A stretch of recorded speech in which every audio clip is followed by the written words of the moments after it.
am Joy Michelle and I make videos for photographers each and every week. That's Jack. He's asleep. And I just got a big mail delivery, and so I'm gonna be making a couple videos for you guys today, but I just wanted to hop on first because when I got this piece of mail, I started thinking about how this could really help many wedding photographers get better detail photos at their weddings. So if you have ever felt like you see other photographers' work and you look at their blog posts and their Instagrams and you're seeing just amazing details at these weddings and you just don't feel like your weddings have those kind of details, and many times you might be finding that your couples don't have these details there for you when you get there to photograph them. I know that's something that I've heard a lot of my photographer friends talk about and just say that they don't have the same details that I have. So I actually have one huge and super simple tip for helping any photographer who does weddings get better wedding day details. And it's a tip that you can actually implement before your next wedding. So that's what this guy is about. So I just got this in the mail and I'm actually gonna open it while I talk to you guys. But this is from my couple for a wedding next month. And it's actually from the stationery designer. So they have some of their stationery here, and I think what makes the biggest difference in wedding detail photographs is having a piece of stationery that ties the whole day together. So probably 9 times out of 10, there is going to be some sort of stationery at your weddings that you're photographing. So probably at least a save the date or an invitation, if not tons more collateral. Okay, let me make sure that I have chat on. Okay. If you guys are watching live or in the replay, just say hello, thumbs up, let me know where you're watching from. Okay, so I think every single wedding is gonna have a piece of stationery. Now, this wedding, I know the stationery was honestly so important to the couple. So I made sure that I asked for it before the wedding. And I do this for a couple of reasons. I do this so that I can get a feel of the wedding day colors. Like, how amazing is this? Don't mind my nails, we're not even gonna talk about them. I have to redo them. But I can get a feel of the wedding colors and the theme and the vibe so that I know what kind of styling elements I wanna bring. And when I say styling elements, I mean ribbons, stamps, maybe a tray. I have a vintage tray here. Maybe, that could go well with this. So once I actually get the invitation in my hand, I'm ensuring a few things. I'm ensuring that I am prepared and I know exactly what styling aids to bring, but also that I'm going to have stationery at all, because I can't tell you how many times I show up to a wedding and I told them over and over, I really need these invitations. I want to make sure I at least have an escort card or your menu card or a program, any printed collateral would be wonderful to photograph, and I like to have it all together so that I can photograph it all at once in the same light. And I try to communicate how important that is, but on the hustle and bustle of a wedding day, it just doesn't happen sometimes. And I cannot tell you how many times I've walked into the bridal suite, said hello to the bride, happy wedding day, and the bride says, oh my gosh, I don't have an invitation for you. And I'm like, you're fine, I actually have the one you mailed me. And it saves our butt every time. And I think that it takes your wedding photos to the next level when you have a few pieces of stationery and the details. So like the rings and the shoes and the veil and all that kind of stuff. So having those stationery pieces are going to take your photographs to the next level because you're going to be able to think about it. Another thing that I'm going to tell you about asking for them ahead of time. So when you have the stationery piece ahead of time, you can actually sit down and practice how you're going to style, because styling a lay flat or a flat lay doesn't come easy to everyone. And I actually have a video about this. If you're interested in styling flat lays, specifically stationery, I have an entire video series about this. But one thing that I did, and I still do from time to time, but I definitely did in the very beginning of my business, I would ask for the stationery and I would spend like 45 minutes playing with different arrangements, putting the card behind, putting something in the front, layering things, grabbing different ribbons and having stamps, and kind of just getting a feel for what I loved about the invitation, what elements I wanted to highlight, and what stuff I wanted to maybe have be a background piece or was too much color and I wanted to cover some of it up. So honestly, asking for the invitation sounds like a very simple thing, but it makes such a difference in your ability to style quickly on the wedding day and even to have the details on the wedding day. So I wanted to make sure that I popped in and I shared that with you guys as I was sitting here actually working in my business today, getting some mail and getting an invitation for a wedding that I'm photographing next month. So this is something I'm going to be doing. I'm going to pull all these pieces out, get all the details, and start playing around and practicing with styling these details so that when I arrive at that wedding, I know, just in case nobody brings these stylistic elements, I'm set, I'm fine. I can immediately jump into these details and start styling them and photographing them. So I hope that that's interesting for you guys. If you have any questions about styling or shooting details on a wedding day, let me know. I'm actually gonna hang out for just a minute here and read these comments really quick. Hello from Raleigh. Jim is watching from Holland. Hi, Jim. That's awesome. That's really cool. Okay, guys, so one other really cool thing about getting the invitation before the wedding day is that you can actually make sure that you have all the same addresses and information and times that the guests do.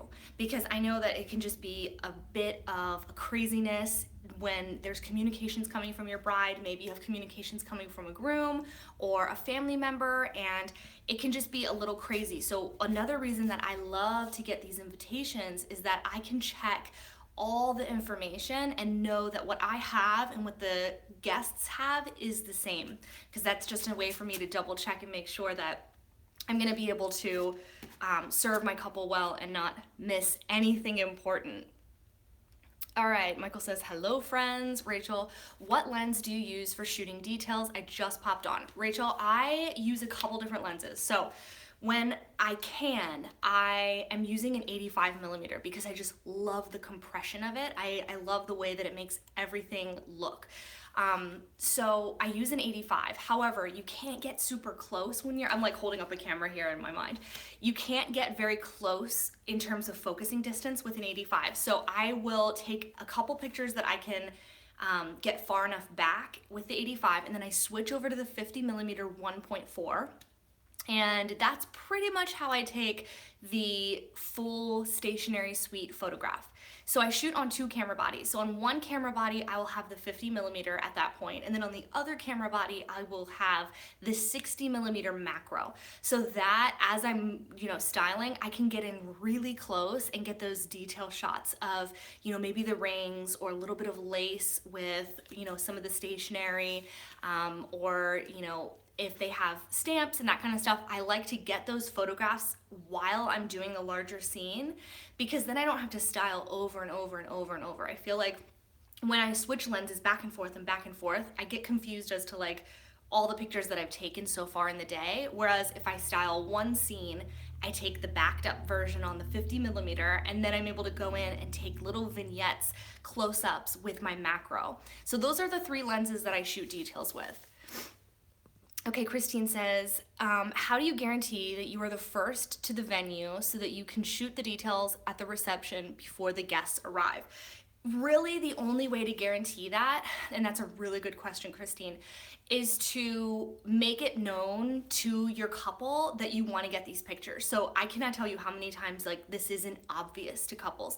And when I talk to my couples, sometimes I'll even call them a couple weeks before the wedding. We go over timeline and I say, I want to get a picture of the room before your guests put their stuff down, before everybody gets cozy. I just want to take a picture of the room completely untouched. And when they hear that, they immediately connect with it and they say, yeah, like all these details that I picked out, the flowers and the chargers and everything is, set up the way that they dreamed with the room designer. So they want a picture of that. They just haven't thought about where that would fit in the timeline. So when I tell them that I want that picture, they immediately say, okay, how can I make that happen? And I let them know that we need to get the portraits done in such a time that leaves a buffer for me, and that they need to let the venue know, do not invite guests in unless the photographer has been in the room. So sometimes I'm gonna leave my second photographer to do the room because there's just no way for me to physically be there if there's multiple venue situation where we're getting married over here, they're having the reception over here. So that's another way that I do it. But I think communicating with your couple is number one, because if they don't want the pictures, or at least they haven't made it clear to the venue on-site person or the restaurant or the caterer, whoever is setting up that space, not to let people in before the pictures have been taken, it probably won't happen. So that's my biggest tip for you, is to tell them how it's good for them. Tell them how they're gonna get an amazing picture out of it, because ultimately, like, I want amazing pictures for my portfolio, but this is all for my couples. This is all for them to tell their love story. And most of these people, you know, when you explain why you want these pictures, they would be like, yeah, of course, that makes so much sense. I don't want everybody's bags and sweaters and coats and jackets to be taken off. I want a picture of the room untouched. Okay, Christine. Yeah, so keep communication open. Veronica asks, who are some of your favorite vendors for ring boxes, ribbons, trays? I have a few Mrs. boxes and they are a pretty penny. Ooh, your comment disappeared, sorry. Oh, and I've gotten some off of Etsy. Okay, so I'm gonna tell you a little secret.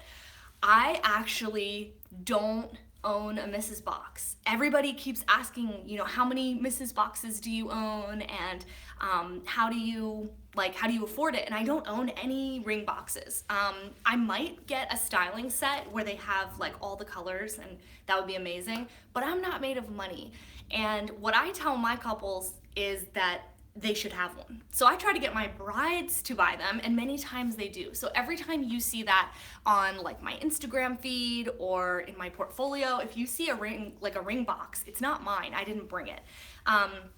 So I would say go to like vintage stores and try to find some really unique boxes. In my opinion, if I were going to invest in a box or a styling piece that I'm just gonna bring to weddings to add and to make it beautiful, I probably wouldn't go with a Mrs. Box, because those are so personal and they have the little like an initial, and I feel like I would want to bring something different, honestly. I don't want brides, like, if they didn't buy a Mrs. Box, they probably don't want a Mrs. Box.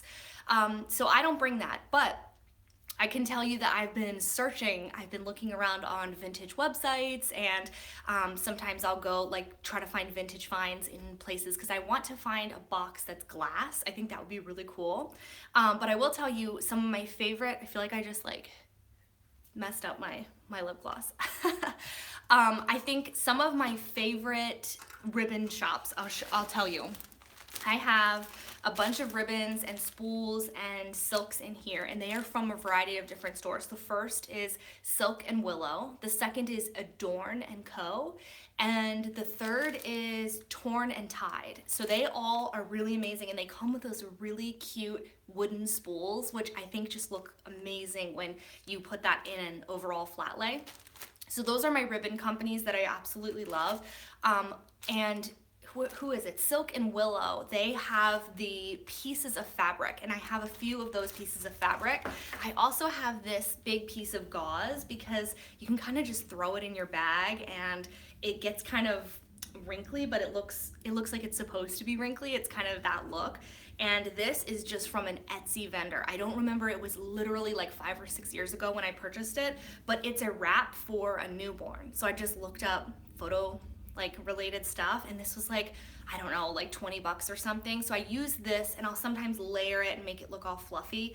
So those are a few of my ribbon vendors. I have this tray. This is really, really beautiful. This was from, this isn't even real. I think it was from either the dollar store or, oh gosh, someone gave it to me, but I know you can get vintage trays at any kind of vintage supply.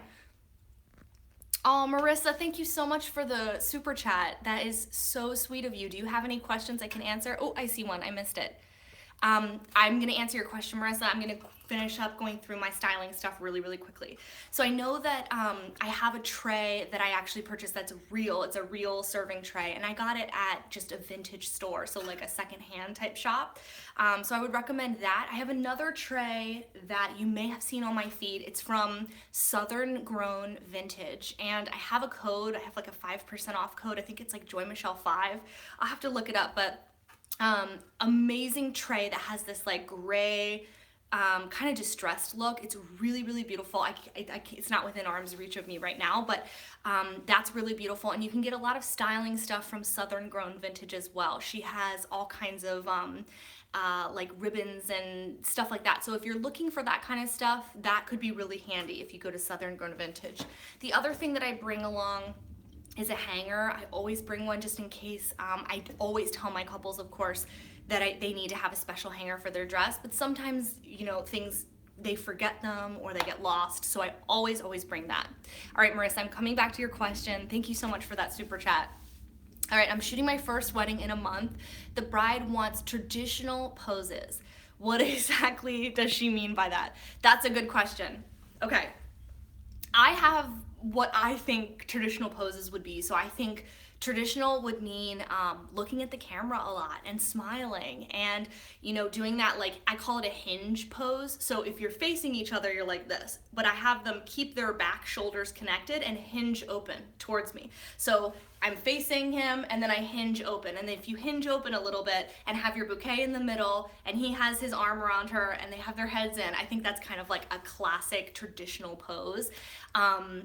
But I would honestly, what I'm going to tell you is I would ask. I would say, what does that mean to you? How would you like to be photographed? And sometimes I'll even ask my brides that, like the week before the wedding, I'll say like, how do you love to be photographed? What are you hoping to see in your final gallery? And I get so much information that I would never have expected. Sometimes my brides will say, I don't like my profile. I don't want pictures from the side. And that tells me a lot about, you know, how I should photograph her. Sometimes they say, I don't want to look like I'm posed at all. I really just want to be having a good time, very fly on the wall, photojournalism. And to them, that could mean classic and traditional. So I would ask and get examples if you can. I mean, I know people are super against like Pinterest boards sometimes from their brides because the expectations can just be so high. But I would even ask her, you know, do you have any galleries that you love or an image that I have taken that you love? So sometimes I like to put it that way so that they're not giving me other people's work. I'd say, is there an image on my website that you love, that you would love me to create at your wedding? Can you send that to me? And then when they send that to you, you're gonna be like, oh, okay, I see what you're saying. When you mean classic, you just don't want me laughing like holding a beer. You want it to be like more clean cut. So I know that that's not super helpful, but I would say getting that information directly from your bride is the best thing that you can do because you don't want her to be clarifying this after the fact, after it's too late. All right, we have more questions, I think. Justine says, what boards do you use for your styling? The heirloom ones are pricey. So, where are my boards? Oh, you know what? I have one here by medium.com. I'm not sponsored, I swear. It's a marble one. So this is one of the boards that I use. I don't normally take this to weddings because I have cloth ones that I've made. Besides this, I have not purchased any styling boards. I make them. And I have a video all about how I made a styling board. They're so easy. Like it costs like $10. It's crazy. So I would not personally buy one of the styling boards that you see on these websites that are really popular just because I know how to make them. Buy a canvas, like a wrapped art canvas from an art supply store, and then go find fabric that you love that fits your brand in a neutral color, at least that's what I recommend, and wrap that canvas and you have a styling board. It's like, boom, so easy. You don't need to spend $80 online. You could just go to a fabric supply store and all you need is like a yard. So sometimes you can go to their discount section and they'll have scraps of material that are gorgeous and they're just like a couple bucks. So that's what I recommend for styling boards. Yeah, I have a board. I have a film about this. Words are hard. There's a video here on YouTube about how I make styling boards, and I show just a little bit more specifics of like exactly how big the canvases are and stuff like that, but that's how I make them. The other thing that I'm actually planning on doing right now is I'm gonna take drywall, like compound. It just looks like paste, and I'm going to like paint a board and see if I like that as a textured styling board because I know those are getting really popular, but again, I'm not gonna pay $100 for a board that I could just make over the weekend. Okay, Marissa says, thank you, you're so awesome. You're so awesome. You are welcome. Okay, where do you find last minute wedding bookings for summer? So that's a great question.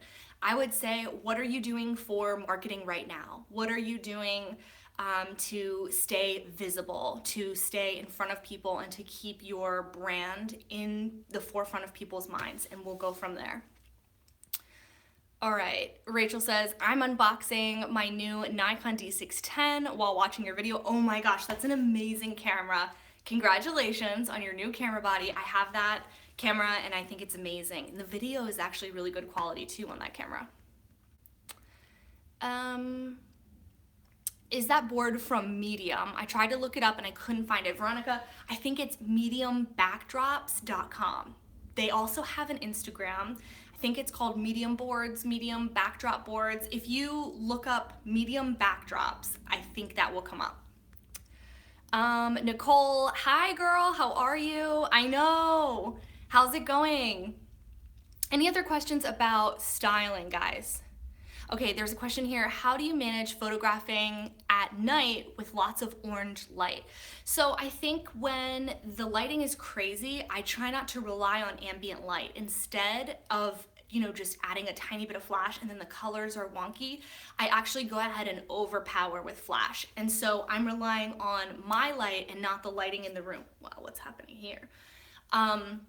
So what I mean by that is I'm not going to be shooting with super low shutter speeds and a high ISO, taking more light from the room. Instead, I'm going to up my flash power so that my camera is relying on my light, which is balanced.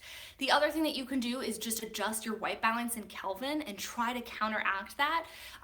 But another thing that I also do is I sometimes will turn off lights in rooms, even really dark rooms, because the mixed color situation doesn't work. So instead, I want one light source. So either natural light or artificial light, but not mixed light. So I'll make sure that we only have one because it's easier for me to adjust that either in my camera or in post-production if it's just one color. Whereas, you know, you guys know it can be crazy if you have like a yellow light here, natural light here, and a tungsten light here. So if you can, go ahead and turn off whatever light is providing the least good color for you. Okay. Andrea says, can you do family portraits indoors with only an on-camera flash? I have a wedding in a couple weeks. Yeah, you absolutely can. And I do it all the time, like to this day, all the time. Because sometimes there's not room to do an off-camera flash over here and then have an umbrella. And sometimes it takes a little too much time to set up an off-camera flash with your on-camera flash and the triggers and stuff.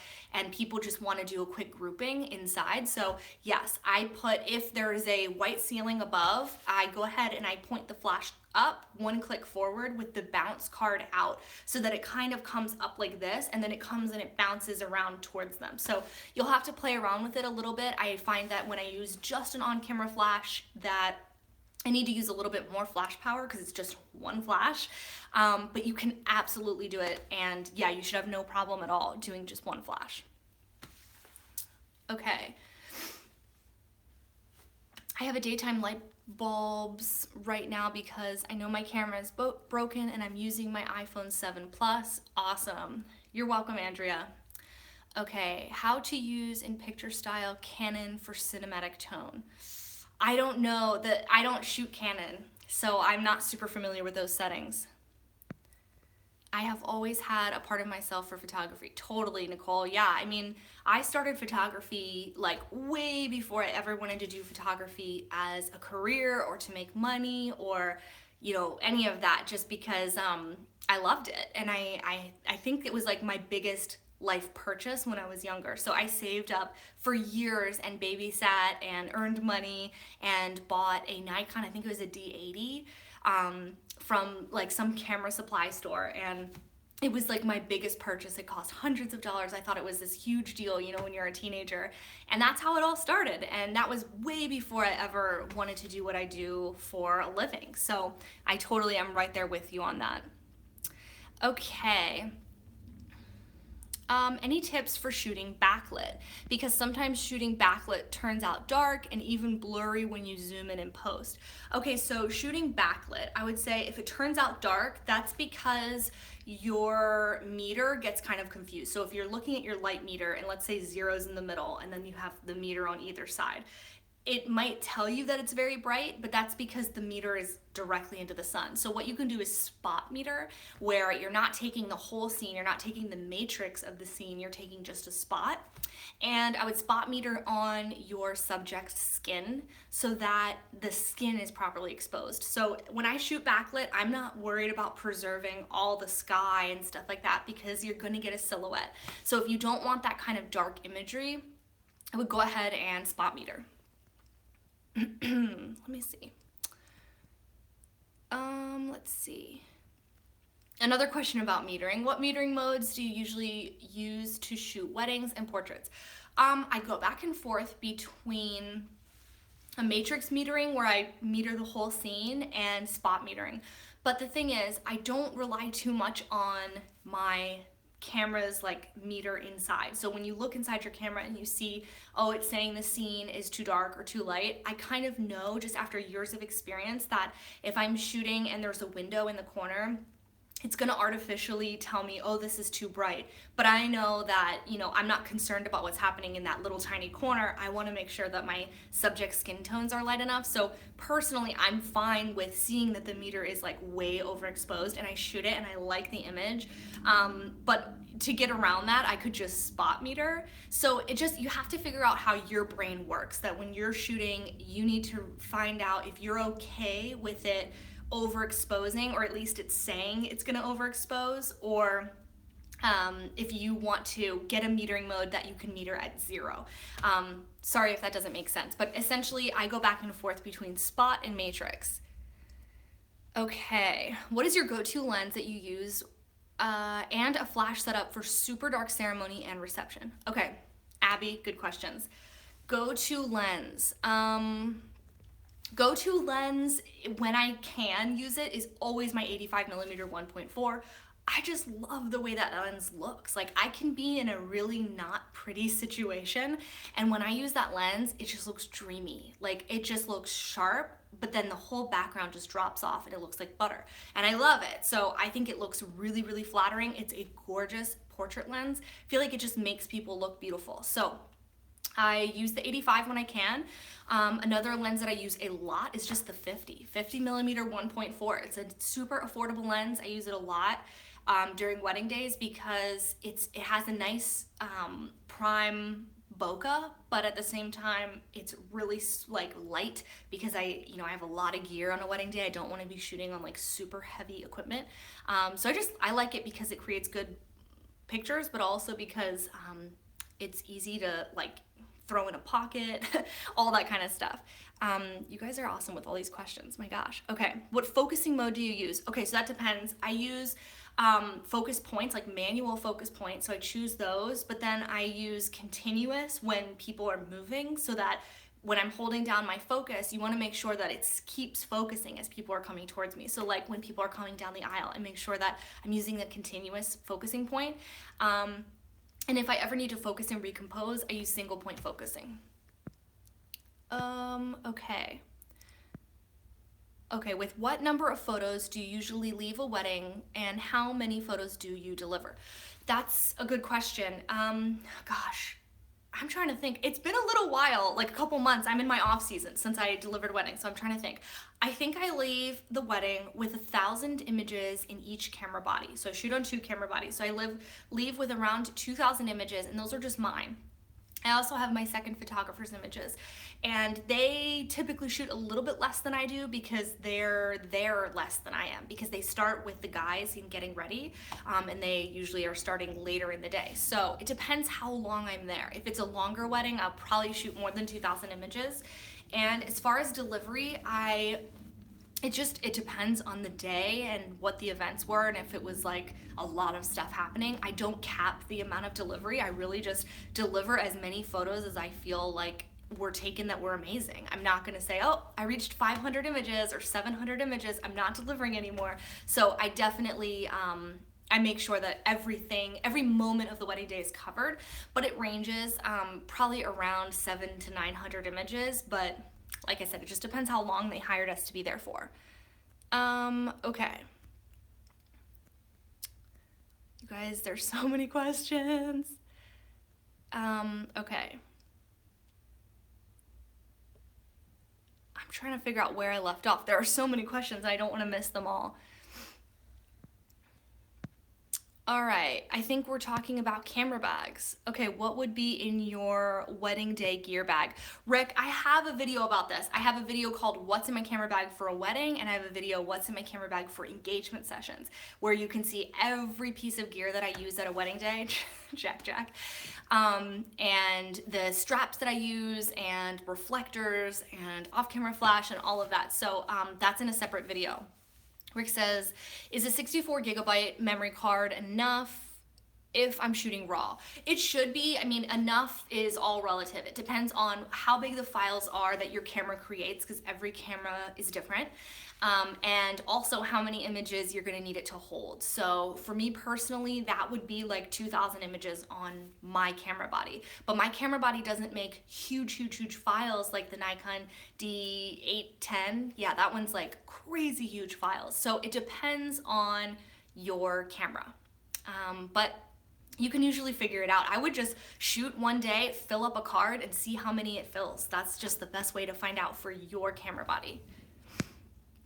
Okay, Rick said, sorry to ask old questions. I just found your channel. No problem at all. I just wanted to let you know. So I'm sure not everybody has seen every video I've created, but I have made videos all about my gear, my flashes, my styling boards, how I made them, how I style, all that kind of stuff. So if any of those are interesting to you, definitely look those up on my channel. All right, I love your videos on YouTube. Do you have any other photographers on YouTube you suggest to watch? Thank you so much. Yes. I love Jana Williams' photography.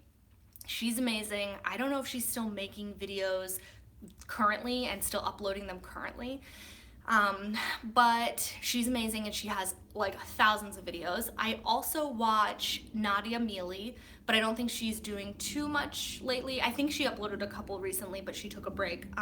Nadia's wonderful. I also watch Mango Street. Mango Street is, I think they're a husband and wife team, and they're so inspiring. Them and Peter McKinnon are like, whew, they're like at the top of YouTube. But all four of them are immensely talented and have very different video styles, so they're gonna bring you all kinds of amazing tips and tutorials and education. So hopefully those help you. Okay, any tips for posing curvy brides? My tips, honestly, would be to photograph them like you would photograph anyone else. I always try to photograph people in the most flattering way possible. So I'm not gonna shoot up at people. I'm gonna make sure that I'm up a little bit higher so that your body is just more flattered. I make sure that the poses are dynamic and not like stuck. You know, you wanna have like an arm out. So honestly, I would pose them like I would pose anyone else and just try to make everyone look beautiful and flattered. I think that sometimes curvy brides can be offended by that. They don't want to be hidden. They don't want you to wrap them up in a like their flowers and their veil and you do not be able to see them. So something I could just ask my brides, you know, how do you like to be photographed? Do you have any things that you want to hide or conceal? 'Cause sometimes people, you know, they have a little bit of a double chin or something and they say, just let me know if I'm double chinning. I mean, I double chin every day of my life. So that's how I approach curvy brides, because I think everybody deserves to be photographed beautifully. So I really approach everybody the same. Okay, let's see. PLS, have there any suggestions on doing beauty tutorials for beauty channels when recording on an iPhone? No, I don't really do tips and tricks on recording videos. That's not really my forte. My forte is photographing love stories, engagements, anniversaries, and weddings. So that's really my thing. Okay. Guys, this has been so fun. All right, so I have something fun I want to ask you guys. How long have you been a subscriber here? Are you even a subscriber here? If you're not, that's okay. You can admit it. Do you know who Jack is? I should wake him up. But he's too cute. I don't want to wake him up. So let me know how long you've been a subscriber here. How did you find my channel? Like, what's the video that you found my channel? Because I think it's really fun to figure it all out. Chris, my favorite bubble tea. Oh, bubble tea is my life. I tried this new flavor. It's called winter melon green tea. Oh, it blew my mind. It's my new favorite bubble tea flavor now. So good, so good. Okay. Any suggestions for people wanting to get started on YouTube? Yeah, I would say you need to know exactly the value you're bringing to people before you ever start. because that's just number one. Like, you don't want to just start to start. I think your content is going to be shaped by who you're trying to reach and who you're trying to help. So that's the very first thing you need to answer. What kind of channel are you going to be making? Someone says, I just made a video on that. Awesome. You guys can help each other out. Oh my gosh, so many questions. Do you ever plan on bringing someone to film you at a real wedding? Veronica asks. Yeah, actually, I'm trying to figure this out. It's obviously a little bit complicated to have a film crew follow me and record me as I photograph someone's real wedding day, but it's something that I really want to do. I want to be able to have a workshop and educate people, but I would really like to bring them along on a real wedding because I think that will be the most beneficial. I mean, you can talk about this stuff all day long, but until you see somebody navigating what it is to really successfully shoot a wedding day, it's completely different. So yeah, yes and no. The first people to find out when I release any kind of behind the scenes videos for courses or workshops, they're going to be on my mailing list. So I let my mailing list know what's coming when. So make sure that you get on my mailing list. I have a pretty exciting new offering coming out for aspiring photographers in the next month or two. So I'm going to be letting my subscribers, my email subscriber tribe know first, and they're actually going to get a pretty big discount. So it's going to be exciting. All right. Veronica says, I know Caitlin James does this, but you have to pay for monthly, which is pretty cool, but I'd like to see how other people work differently. Yeah, I mean, every photographer is so different, and that's the beauty of it. I mean, you can be doing the same thing for a living, so we're all photographing weddings, right? But we're all doing it very differently. I mean, it's different camera bodies and different lenses, and just the way we speak to our clients is always a little bit different. So I think that there's something to be learned from everyone. So I totally agree with you. Okay. How many weddings do you do in a given year? I photograph anywhere between 15 to 25 weddings a year, but I have been trying to scale that back just a little bit because I would like to devote more of myself to education. So I mentor photographers and creatives one-on-one. I have mentor sessions via Skype and email and the phone.